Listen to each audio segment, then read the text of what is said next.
Hello, guys. Here we are again with our webinar. This time it's going to be the last webinar before summer, but we are kicking off the next series of our webinars in fall. So today we actually going to talk about some controversial topic which I would say, gonna be very interesting. And I have very interesting guests with me. So Carlos Carda, who was the ex-service director at APNIC and president at IP Trading, Mike Burns. Hello. And it's me again, Vincentas Grinius, the co-founder at IPXO. So today's topic is, are IPs truly yours? And there are a lot of things going on around this topic. And today we're going to deep dive into this topic, analyzing what are the policies around how we treat the actual IP addresses. Can we collateralize them? And, are they really the asset, or is just the holding the numbers for the enterprise or any other party? So, Mike, I wanted to kick off with a question. Can anyone actually own an IP address, or are we just renting numbers that can be revoked? Well, it's an interesting question, and it's probably deserves a little bit of historic background. So, IP addresses were given out in the early years of the internet by a various number of registries. And the addresses that were given out before 1997 in particular have a designation called legacy.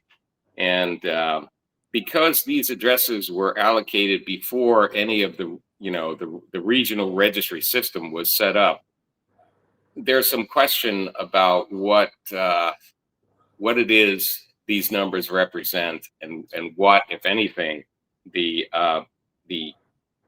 recipients of the numbers own.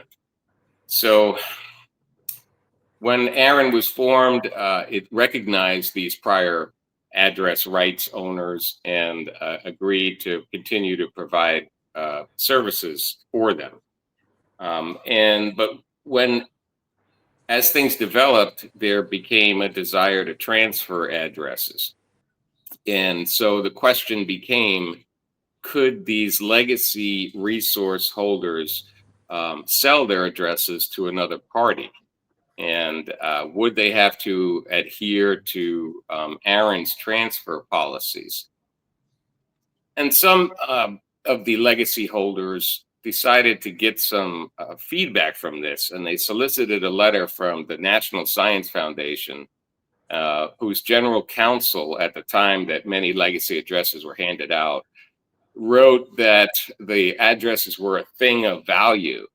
And the legacy holders then went back to ARIN and said, well, we own these things, they're a thing of value, and we want to be able to alienate them or sell them or transfer them. And, ARIN said, well, no, we're not going to allow that. You have to do transfers within the policies adopted by the registry. So obviously there was a question about ownership. It was a significant, problem for the registries. And so, ARIN's contract very clearly stipulated that there were no ownership rights. So I think now we're at a point where ownership is viewed as an intersection of the registrant's rights and the registry's rights to the addresses. So it's really not been tested in any legal system that I'm really aware of, whether or not there are ownership rights to addresses. But I think largely it doesn't matter much anymore. But Carla can talk about recent changes in the APNIC region regarding the ownership of these legacy addresses. Yeah, and before we jump to that, I actually want to thank Carla for joining our webinar so late, because I know it's 1 o'clock in Australia, right? Yes, it is. Yeah. Well, Yeah. now you know how this is a way of measuring how excited I am to actually be here. So thank you for the opportunity. No, thanks a lot for joining. It was Yeah, really good. an honor. Yeah. Yeah. Sounds good. So, okay, we touched a bit about the Aaron standpoint. Yes, it would be really great to understand, what was the perspectives from the Apinix view. Yeah. So I think that it's pretty much really everything that Mike just spoke about is echoed in most of the other regions as well. So it was exactly that in the beginning. Nobody really knew what this thing was going to be and how ubiquitous it was going to become. And it was just like everybody gets IP addresses, and the rights of use wasn't really defined. And so that only became a question as soon as there's something that has a value, then all of a sudden, then it becomes really important to define it. So within the APNIC region, it was a very similar kind of situation where there were blocks of IPs that were delegated on a spreadsheet 30 years ago, and there wasn't really a full understanding of how that was going to how that was going to be managed in the future. So bring in the RIR model. So fast forward now to more recent times, we actually undertook a project that started about 3 years ago, where we, as in APNIC, where we recovered most of the legacy IP addresses. So what we did was we said, well, whatever the thinking was, or however immature the thinking was at that stage, the world has evolved, and the internet has become something that is how we do everything now. It's how we communicate, it's how we do business, it's how we conduct a romance, everything. And so the value of these addresses has become really, really important. So and Mike's right, there isn't really a legal definition. There is probably an accounting definition to how these assets are actually treated. So, most commonly the rights to use IP4 addresses anyway is treated as an intangible asset on the balance sheet because they're non-physical in nature, but also because they can actually, as a result of the new policies in most regions, can be sold, transferred, and in some cases leased. So it does become an asset on the balance sheet, even though the expectation regionally is still that if you no longer require the IP addresses that you have been using, that you were given to use, you were given the rights to use, that you should return those back to the RIR for redistribution. So, but it's kind of one of those really odd tensions that exists and has existed for a while to understand, well, what does that actually mean? But, the question, how many businesses really returned those APs? Very How few. many? In fact, we when we did this particular project where we contacted all the legacy IP address holders, there were very few of those businesses that returned IP addresses, and most of them were government organizations or educational institutions who had originally used or required those IP addresses, no longer needed them. And doing the right thing, they kind of went, well, particularly governments, it's probably a little awkward for them to profit from something that in a lot of cases they didn't even know they had the rights to use. And so they did return them. So we had a lot of addresses that were actually returned, legacy addresses, but subsequently, so addresses that have actually been delegated after the whole legacy space was actually given out. I'm just going to say it because there wasn't really any sort of form behind it. So there's very little of that gets returned. Most of that address space that's recovered, and again, I think this is true across all of the RIRs, is when there is an organization that goes bankrupt, or there is another reason why they don't make payment for their membership for their IP addresses, and so those addresses go through a certain process and then they're recovered. So not a lot. Right. And yes, it's it's natural. Yeah. Well, let's talk about revocation, because it does impact the question of ownership rights. Mike, we And will get to that. We will get to that. Yeah. okay, 1 second. I wanted a little bit more deep dive, a little bit more on a few things. Yesterday I was actually checking ICANN's policy for the domain names. Domain name, is a multi-billion market. It's a huge market. The same actually happened with the IP addresses. We can't neglect that IP addresses became the commodity. Well, Yes. that perfectly. Yeah. And like, but at the same time, domain names are also can't be owned. You actually have a holding right for the domain names, and that's fine. For the IP addresses, you have a much more stricter policy in terms of how you can use it. So for example, can you lease it? Can you transfer to another region? Can you announce it on the other region, etc., etc.? And in those cases, I'm kind of was thinking why we have so tight policies that you can't use those IP addresses freely around the globe, because at the same time, the technologies are advancing. And the cases like you have to use in one region the IP addresses all became irrelevant, because with all the edge computing, CDNs and whatnot, those IP addresses within one single LRI, is used all over the place.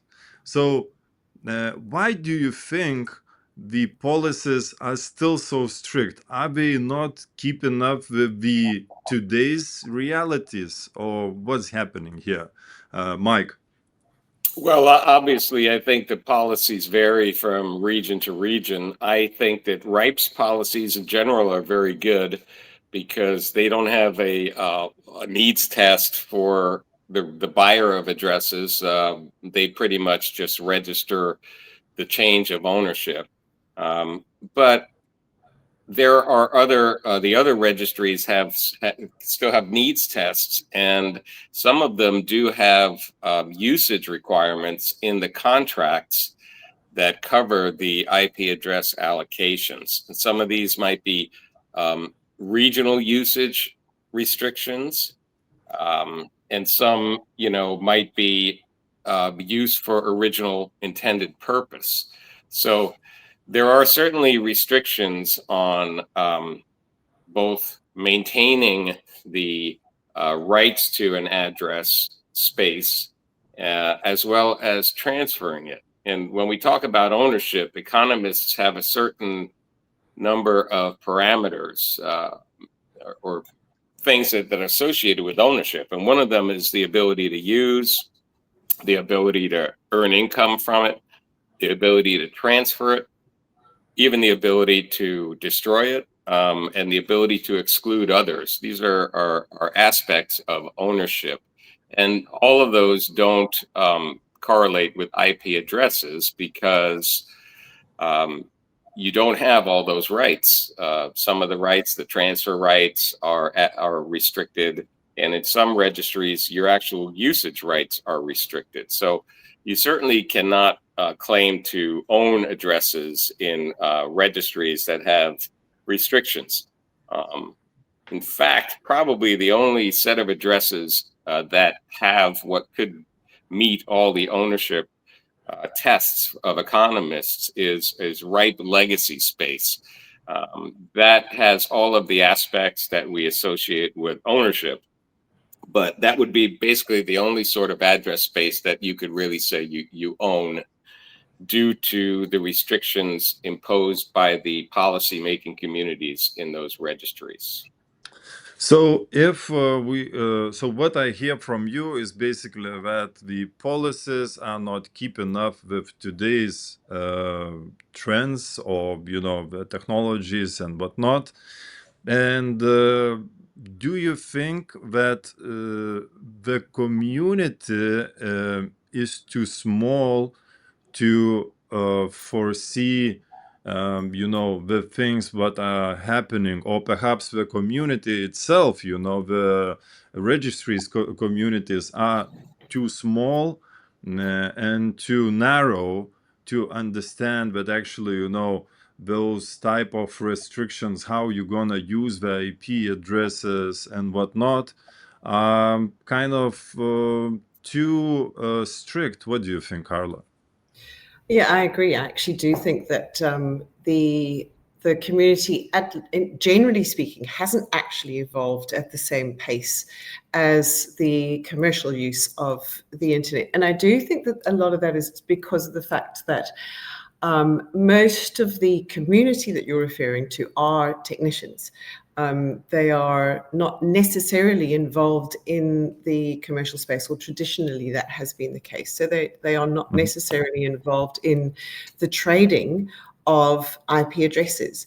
And so they're very focused on interoperability, as they should be. And that's still the most critical part of the internet. And they're very focused on making sure that technically the internet stays interoperable. So, and that brings me to the other point, is that they are registries. So to manage a registry, as you well know, is a really challenging role, particularly if you do have IP addresses that are being transferred across regions and move between various different organizations at a certain pace.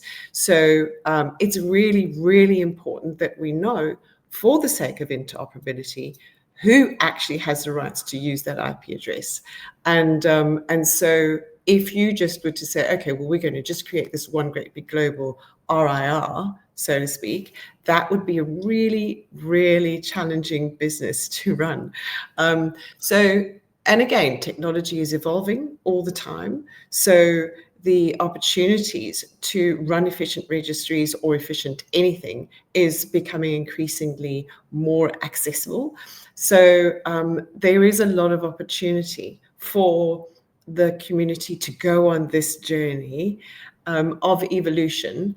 And I think that it is all of the responsibility of everyone on this call and listening in to go on that journey with their community and help them to understand how we can make sure that the registries stay relevant, that all of the various different trading partners stay relevant, but we do have to evolve as the space around us evolves.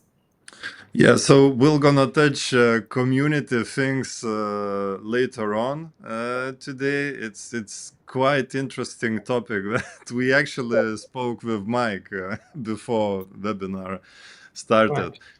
Right. One thing that actually is also very important. Now we see that the companies actually started to issue the security notes for their future IPv4 revenues. We saw that actually, the largest LRIs also started to monetize their IP addresses, right? But we also noticed that there are some instabilities within the actual ecosystem, what happened with Afrinic, and my fear is that how can we guarantee that registries would remain stable or let's say what would happen if, you know, something similar would happen, let's say with, you know, RIPE, ARIN and whatnot, right? So, you know, as we are heading towards a future, you know, where IP addresses are formally recognized as a digital property with registries, deeds, and asset protection laws, what about them, you know, Mike? Well, I think you pointed to domains and the aspects of domain ownership earlier in the conversation. And I think the difference is that domain ownership rights have been litigated. So there have been many lawsuits regarding, you know, the rights of domain holders versus the rights of trademark holders versus the rights of the registries and registrars Hmm. handling domain business. But none of that has happened in the IPv4 world. So Hmm. whereas with domains, it's pretty well understood the aspects of where you know, ownership rights end and where the registry's rights begin. That hasn't really been the case in the IPv4 world. And so, you know, from the registry's point of view, theirs is the most important aspect in that their job is to keep IP addresses unique on the internet. And so they coordinate with each other, and they have communities to make policies with that goal in mind. And you know, as you say, the communities started as highly technical in nature, and you know, debates regarding economic or market features really were absent Yeah. for a long time. Hmm. And I don't think the communities have grown and evolved enough. So it's largely the technically oriented people who are most active in the communities. And I think that there's also, you know, they prioritize their role as stewards of IP address uniqueness to mean that they have rights to the registry, which they um, are clear about. And one of those is their right to specify, you know, transfers and rules for transfers and whatnot. Um, Are but you you know, one thing specifically that's talking? important. Are you specifically talking about, you know, those 10 people who were active on the mailing list for the past 20 years? Yeah. Yes, and so you know, their opinions are amplified, and you know, I don't think people's opinions generally change that much. And so, if it's the same people participating decade after decade, then the policies don't change. So, Carla, what kind of governance model does the internet need in 2025? You know, registry-led, market-driven, or something entirely new? Oh, you just handed me a magic wand. So I still believe I still believe in the democracy of the internet. But I do think that the thing that needs to change is exactly what we've been saying. We need more people to be involved and to actively be involved in the creation of these policies, taking into account how the world is actually evolving alongside what is happening in the internet. So, you know, you have to start thinking about some of the commercial aspects, like who really gains from the keeping the or buying a lot of the IPv4 address space. Who is this just an opportunity to create barriers to entry for new ISPs that are trying to get into the market, who can't afford to buy IP addresses, for example, because we know, well, APNIC still has addresses, but the policies to actually dish out those addresses are so strict that it really does mean that it kind of makes it really challenging for any existing business. In fact, it makes it impossible for an existing business to get more IP addresses.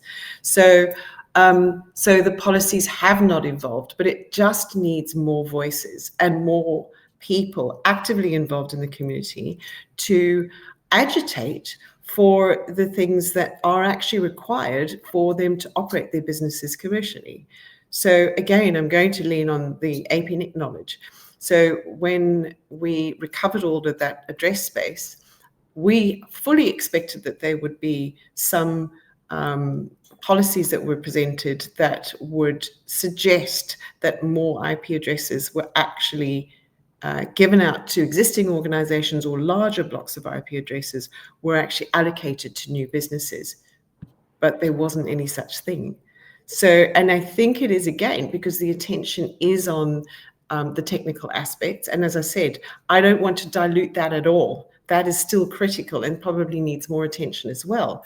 But there also has to be a community of people who are more commercially savvy to get involved in these discussions and start making policy proposals, and start actually getting at basically lobbying for support from various different regions across the internet. But you see, thanks. But what I've actually noticed, being the more like the observer rather than the Yes. policymaker, again, it comes down to the same 10 people for the last 20 years being in the mailing list, right? And the community simply, shows the signs that they don't want to change. It's good how it is. But I had a thinking, this morning, and I thought, what would be if registries would become the commercial bodies Yep. that would compete with each other, and Yeah. the actual LRIs would have a free choice where they want to have the IP addresses, for example. And with the trend of ICP2, where they actually describe how to dismantle the registry, but also how to establish it, it kind of makes a little bit of sense that it's not about the community, but it's all about the actual flexibility, and perhaps even being commercial, you would apply the best technological practice, being competitive. Yeah. What's your take, Carla? I would hate that to happen. And again, I think that it's probably because the focus has to be on interoperability. As soon as we lose that, we lose the internet. Again, as RIRs, we have been fighting sovereignty for a really long time. So it is a matter of control, like who's got control. And I think that as soon as there is a single body or a couple of bodies that actually have control from a commercial perspective, and as soon as commercial drivers come into the conversation, I think that that whole interoperability is under threat. So I just think that there has to, if we think that the policies that are in place now are not appropriate, then I think if you were to commercialize it without the rest of the community growing up and actually understanding how fast things are evolving and actually getting involved, and there being more voices than those 20 people in the mailing list, then I honestly think that if it was to happen immediately, it would just be too quick. It would be just like getting a baby to transfer from milk to meat in a day. So it would just be too fast. But again, I still think that there is opportunity for lots more people to get into those mailing lists and to overcome those 20 voices and to really challenge them. But it's just because people can't be bothered, or because, again, there's no commercial gain in them actually being involved in those discussions on the mailing list. So it is a few people that are really passionate about making sure that there are certain things that need to stay in place, and so they naturally become gatekeepers. But if there were more voices involved that would overwhelm that, then we could actually get some momentum.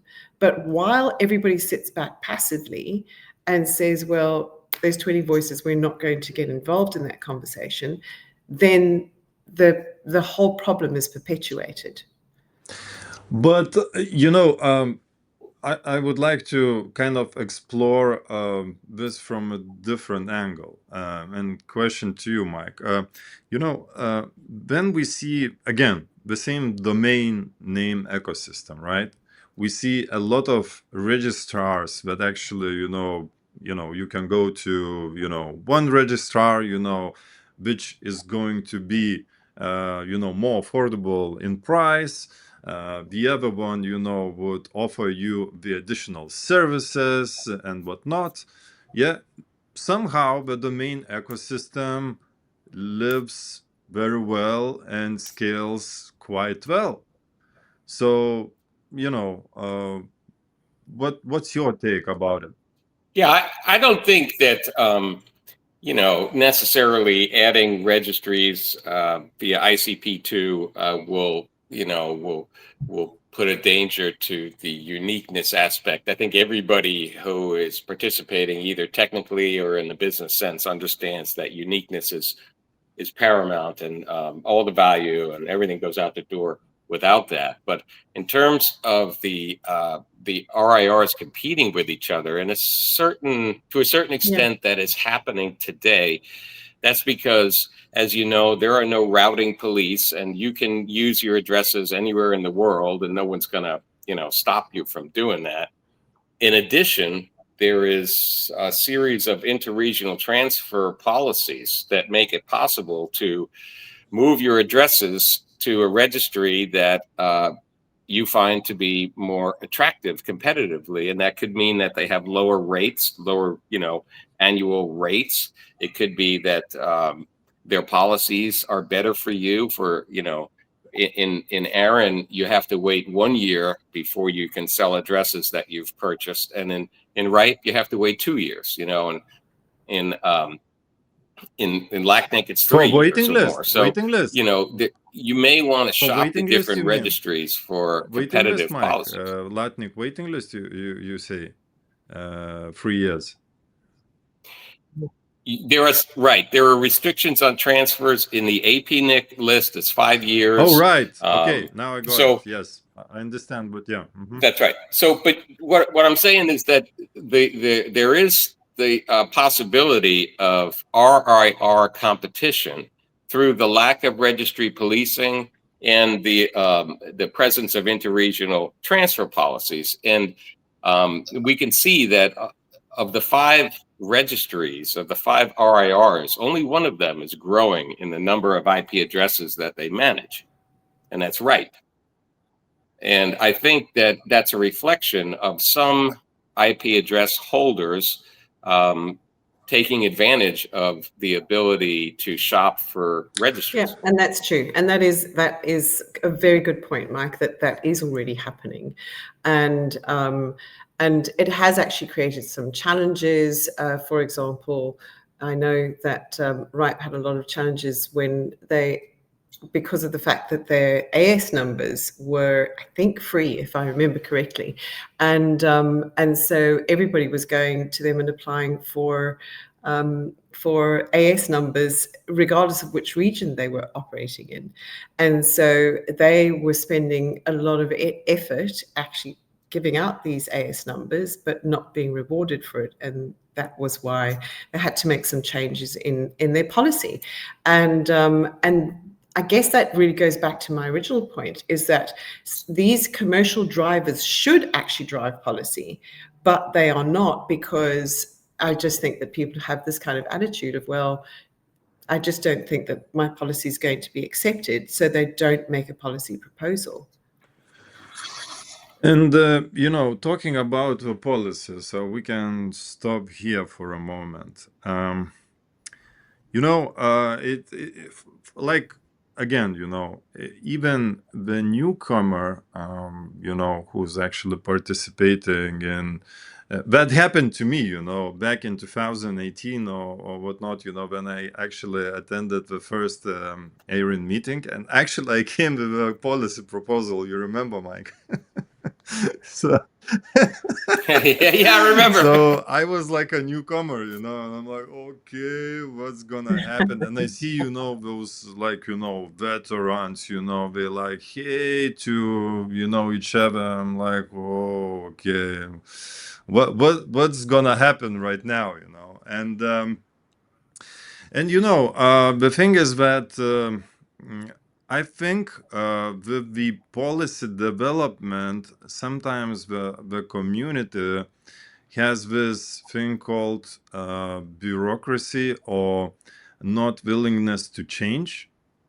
And in some, I kind of, had the feeling that, sometimes, it's just better not to propose anything, Yeah. you know. And, in my opinion, a lot of, members think the same way, because, well, why we should bother about it. So, do you think that it's really a sustainable way of developing, the policies the same way as they are developed, until, now? Perhaps we should have some sort of, a body of a governance, where, they have some sort of referendum type of, voting and whatnot, where we could have a much quicker turnaround on the policy proposals, and get them into, execution. Carla. Um, I actually haven't really thought about whether there is a better way of doing it. But I do think that there has to be some thinking about this because it's clearly not working. And as you said, it's just it's quite intimidating coming into a room full of people that have obviously been working together and have been, kind of have almost gone through this whole process of the evolution of the internet together. It's really difficult to walk into that. But you said it yourself, it can't be bothered. A lot of people can't be bothered to put in the effort and the energy that is actually required to get involved in these policies. So then my question is then what do you think would encourage people to do it? And again, there's no commercial gain really for anybody to be involved in policy development. So that's really a question for you, and I think that it's actually quite remarkable that still, from a technical perspective, and if we start to talk about some of the protocols that are in place and the evolution of those protocols, I still think that it's remarkable that that's largely controlled by the IETF, who meet together and they actually pay to meet together. So you've got 1,000 people in a particular, whatever it is, in a conference room for 3 days talking about how to make sure that these protocols continue to evolve in a way that's useful. And they pay to do that. And then I think, well, why can't we get people involved in developing the commercial aspects of the policy that have the same level of passion? Yes, yeah, that's a very good point. However, I think that in some ways, it, you know, uh, internet evolution showed to us that it's better to test and error fast than rather, afraid of making the mistakes or failures, you know because we see a lot of enterprises these days that actually they did a really big technological breakthrough, in CDN, in cloud computing and whatnot, yeah, without actually involving themselves much in IETF Yeah. and doing this fast test and error thing. So the question to you, Mike, what do you think? Perhaps we should take, that angle where we can, you know, do like test and error faster than just kind of, trying to deep dive ourselves into the endless policy conversations.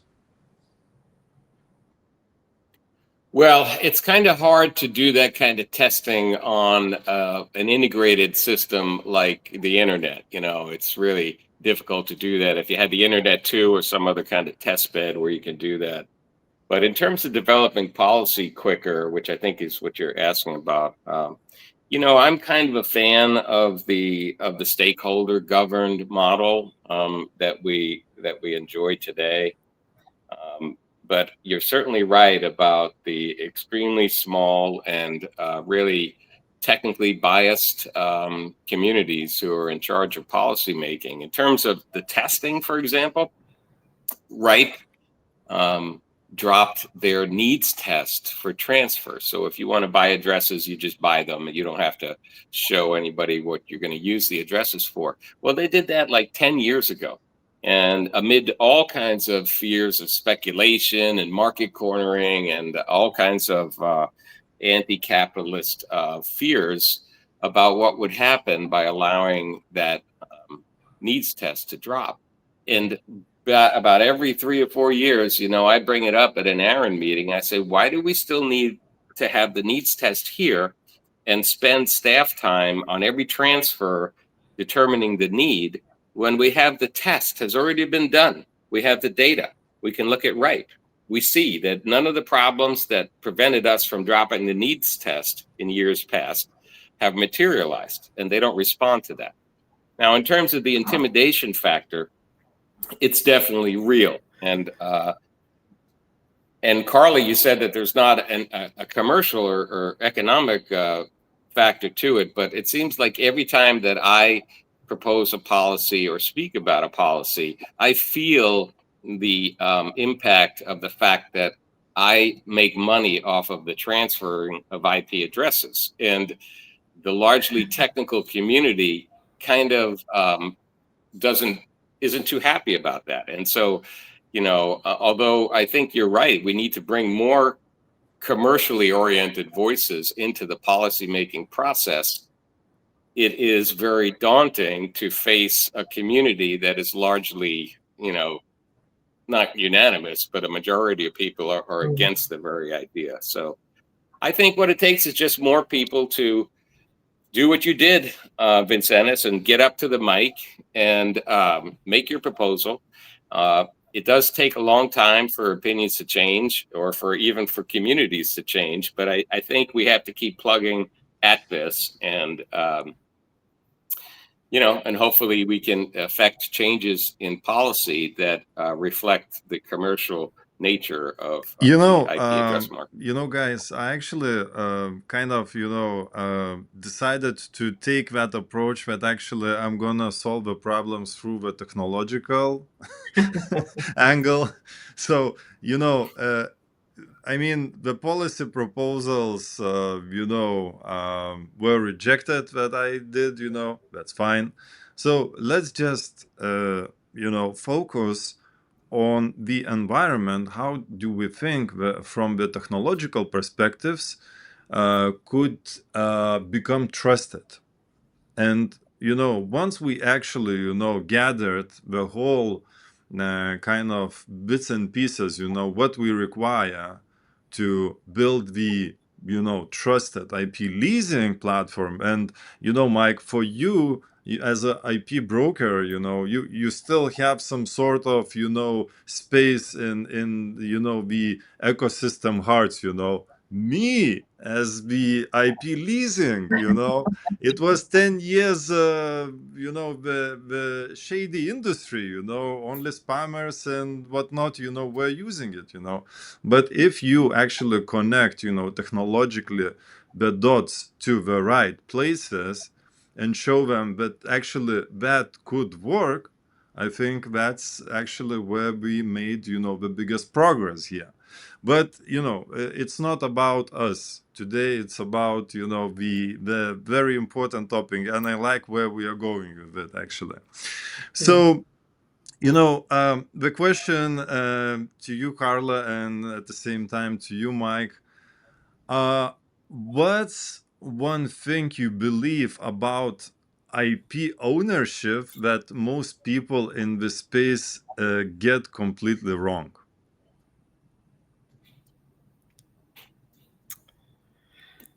Okay, I think most people do get it wrong completely, because it's a Well, question that there is this sense of I was given these IP addresses and I own them, but it's like I said, even from an accounting perspective, there's challenges in how you're actually showing these assets on your books. So it's not a conversation, not a complete conversation. And it's something that I struggled with the whole time that I was at APNIC, where first of all, people didn't understand what I did. They all thought that I was actually a spy, because it was really hard to explain. And but then they really don't understand the rights. And when you say, when people say who owns IP addresses, and I say, well, nobody and everybody. And that's why it's your responsibility to get involved in this community and start to, if you have a voice, then you should be exercising it. Then it just was, I could just see even more mists start to kind of come across people's faces, because they just don't get it. It's a really difficult concept to understand. Mike, what's your take about it? Yeah, I mean, I think, well, people do have, a very weak conception of how this works. And basically, I explain to them that they own registration rights, but they don't really own those if they have to pay for them. So it's more like they are renting or leasing these registration rights from the registry, because they have to continually pay those bills or they'll lose any rights to the addresses. And it's a little different with legacy addresses, who don't pay anything to Aaron, and who can't lose those rights. But most people are not legacy holders, so they just need to understand that they of the aspects of ownership, they have several of them, but they're subject to the contracts that they have with the registries. So, if they really want to understand what exactly they own or what exactly they're paying for, they should read the contract, that services agreement, which kind of spells it out pretty clearly for non-legacy holders. And it is hard for them to understand, but when money comes into play, a lot of the background information just is not relevant anymore. They need to know, how much does it cost? How much can they sell it for? Or how much would it cost to lease addresses? That's the primary thing. And they're not so concerned about who owns them, or, who could take them away. It's more become buying and selling just about anything. If you buy a car, you buy a house, and you finance either one, do you own the car? Do you own the house? Or does the bank own the car? Does the bank own the house? So even with relatively normal things, there are interactions between ownership rights held by various parties. So, dear people, you don't own IP addresses. You just have a right to use them. Correct. This is what they Yes. get that completely wrong. They Yeah. always think, but Yes. actually, just let's back up for a few minutes. Um, then you have the party that pays for the IP addresses, and and then you actually need a justification or proof. Why do you need them, or where you gonna use it? Is it a logical request from the registries? Because, like, if I am investing millions into IP addresses, I probably understand what I'm gonna do spending millions of dollars. Yeah. Mike. Yes, well, I mean, that's been a long time problem. I agree that once IP addresses had a monetary value, that in and of itself necessarily provides the needs test for anybody who's buying IP addresses. So the price that they pay is an obvious demonstration of their need, and probably a much more valid demonstration of their need than whatever documentation that the policymaking community still requires that they provide. And I think it's a holdover from that technical aspect of them, this technical community wanted to make sure the registry system was working. And so they wanted people who received addresses to kind of have a stake in that game by being network operators themselves. And so the needs test evolved from the requirement that you had to be a network operator before you could receive addresses from Aaron's free pool or receive addresses on transfer as well. It's a holdover, and I think that the stewards of IP addresses, which is what the communities are, the RIR communities, have really kind of, in a sense, overstepped their duties. They are stewards, they're not kings, and they don't own the addresses. And I think that they should have a recognition of the fact that, the needs test is an anachronism at this point. And I can actually give you. So what you're seeing basically that, for example, institutional capital. Basically the need for justification would stop the institutional capital to invest into the IP addresses and things like that. But we actually have a huge telecom conglomerates that actually became the institutional, capital funds, huge ones, Within the evolution of the internet, we became so gigantic that actually, they overcome some of the banks, So that's like, they also are the institutional capital, but not necessarily have to put a lot of effort on justifying much of the things, like where we're going to use it. So Carla, what's your take on that? Because I think that we kind of overstepping some of the things here and in definitions within the policies. Yeah, again, the policies have not matured the way that they should have constructively to meet the commercial need. So I do honestly think that there is absolutely no point in saying to people you have to justify your needs once the address space has actually already been allocated to a large extent, again, with the exception of APNIC. So I just don't think that is relevant anymore. But I also think that, again, I'm going to ask the question, who gains from keeping the price of IPv4 addresses high? We just need to have a look and see who is buying most of the IPv4 address space, and ask the question whether there isn't perhaps a better way for you to use your money invested in developing systems that or just invested in IPv6, for example, or IPv6 capability. And obviously I understand that there has to be IPv4. You have to use it in order to make that transition in a lot of cases. But I just think that even you talk about the trading of IP addresses being immature. But if you think about the adoption of something like IPv6, which seems like a really natural way of providing an adequate solution, a more than adequate solution, that adoption has been really slow as well. So it is a matter of getting, again, I keep saying it, more voices involved in the community, more people that are passionate, And just a point of clarification as well, Mike, when I said that there's no money involved, what I meant is that nobody's being paid necessarily to That's participate in the policy development process. That would, I think, you'd have a lot more people suddenly being involved if they started being paid. If that was commercialized, that would be really different, right? So in the same way, like the politicians are paid, imagine if that was the case. That would be interesting.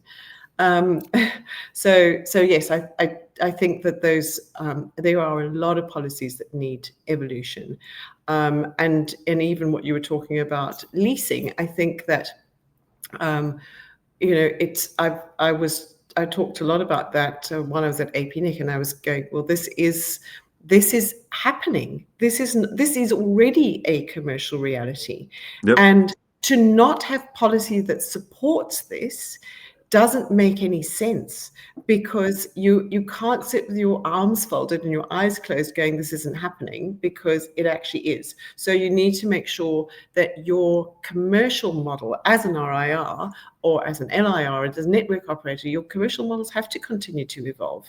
And so your policies have to evolve alongside that. Yep. Absolutely. 100%. Okay. So the policies are slow. The commercial side of the IP trading and leasing are happening. The IP addresses are not owned, but rather they have you have a right to use them. So we cleared up a lot of topics today. So I would like also to have a few questions that we got from our audience. So there is a question: is there a comparison table of RRR's policies? Yes. Yeah. So do we have any? Yes, there is. It's actually maintained by RIPE NCC. I don't have the address on my fingertips right now, but there is. It's not necessarily a table because it's a little bit more involved in that, but there is a very comprehensive guide to the comparisons of the various different policies that's maintained by RIPE. Mm-hmm. Sounds good.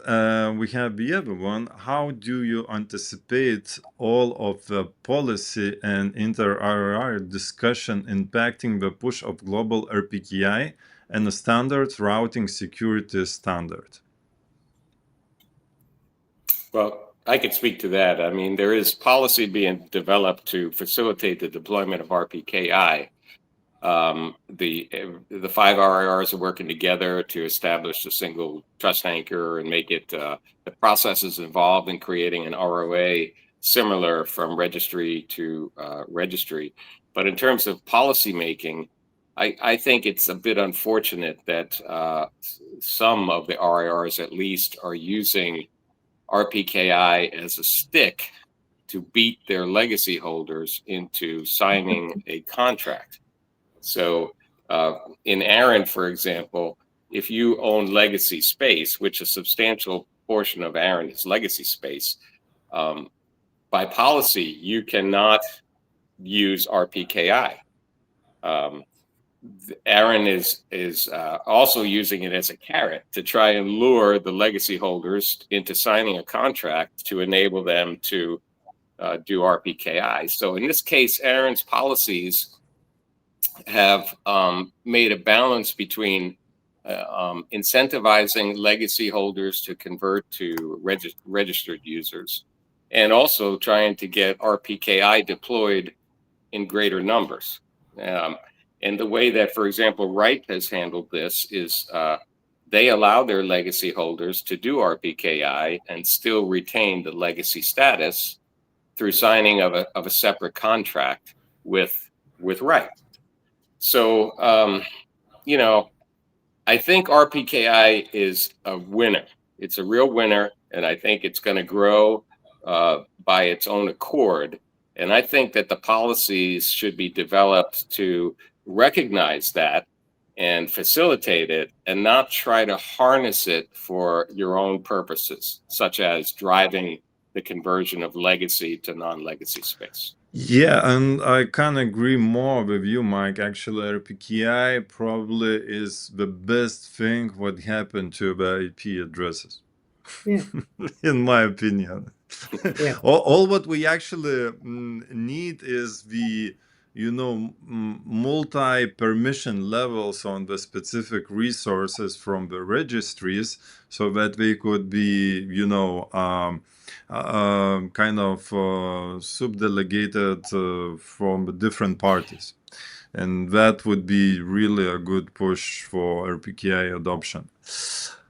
Right, Carla, this question probably will go to you. How frequently do RRIs reclaim IP space on the grounds that the organization is no longer utilizing it?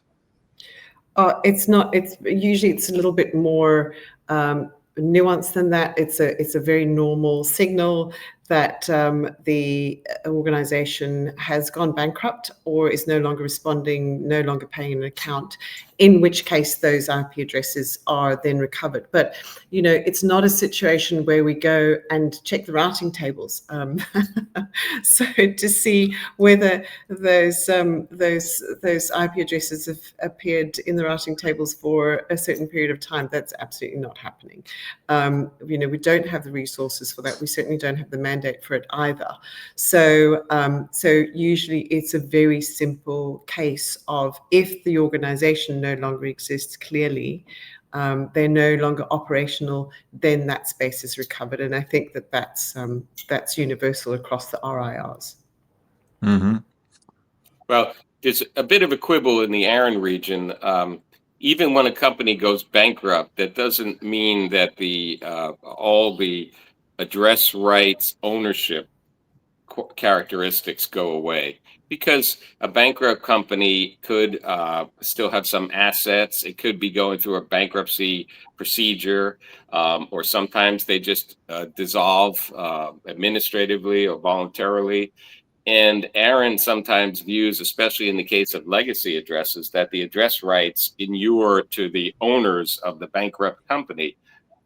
It's really kind of hard to finally put a stake through the heart of a bankrupt entity, because somebody could always, show up with a prior claim, Mm-hmm. unless it's gone through an entire bankruptcy proceeding. Yeah. So, there's a number of zombie corporations that own IP addresses out there, and they're good targets for hijackers. Yep. But my point is that those are generally not IP addresses that are in use. And No. And you're right in that generally IP addresses are not revoked for usage issues, except of course in the case of Afrinic. There was a revocation related to, we're not clear if it was usage out of region or usage not in accord with the justification request data, but the fact that utilization language exists in the RSAs of LACNIC and Afrinic, I'm not sure about APNIC, but I think it's in there too. There are rules requiring utilization that do give some weaponry to the RIRs. I have never seen it done though. I mean, the only case I'm really aware of is the Afrinic case.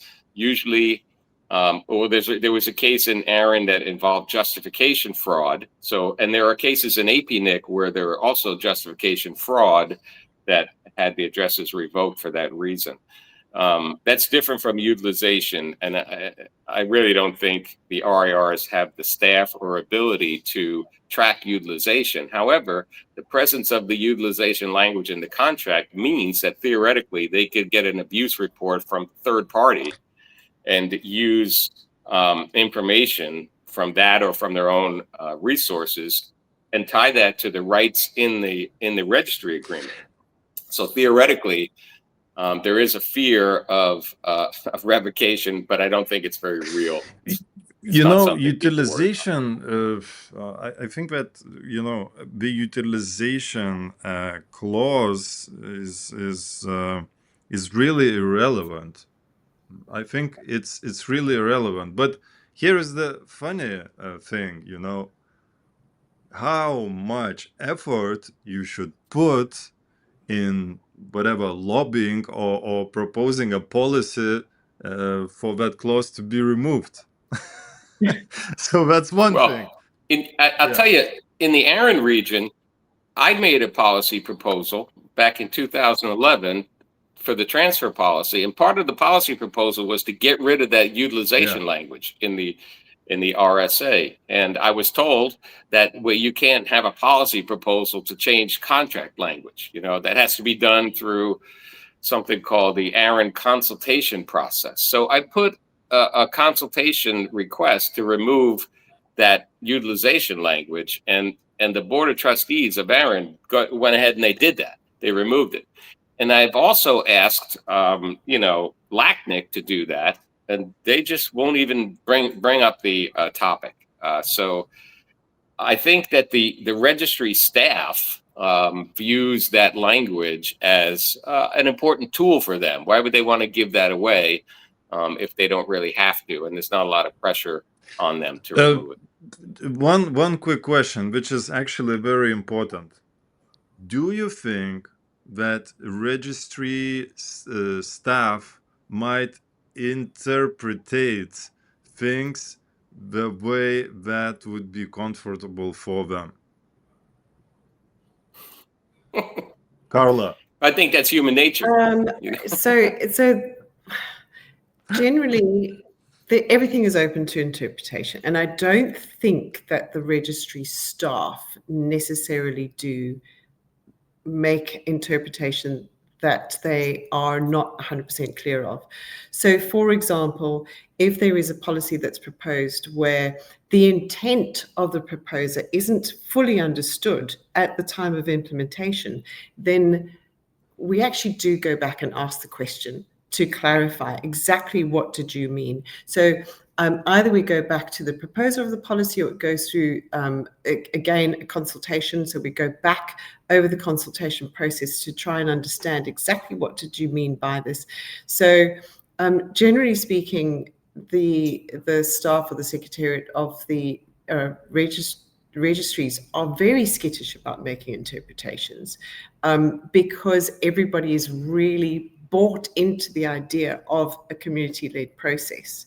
So I don't think that happens, but I do think that exactly as Mike said, that there are people in the RIR system and who are part of the secretariat who are also have grown up in that environment and do hold dear some of the things that they don't want to let go of. So the commercial evolution of the internet is something that they do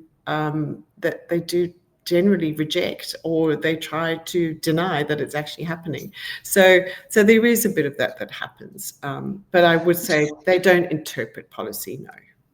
You know, my awkward and uncomfortable questions, leads to transparency.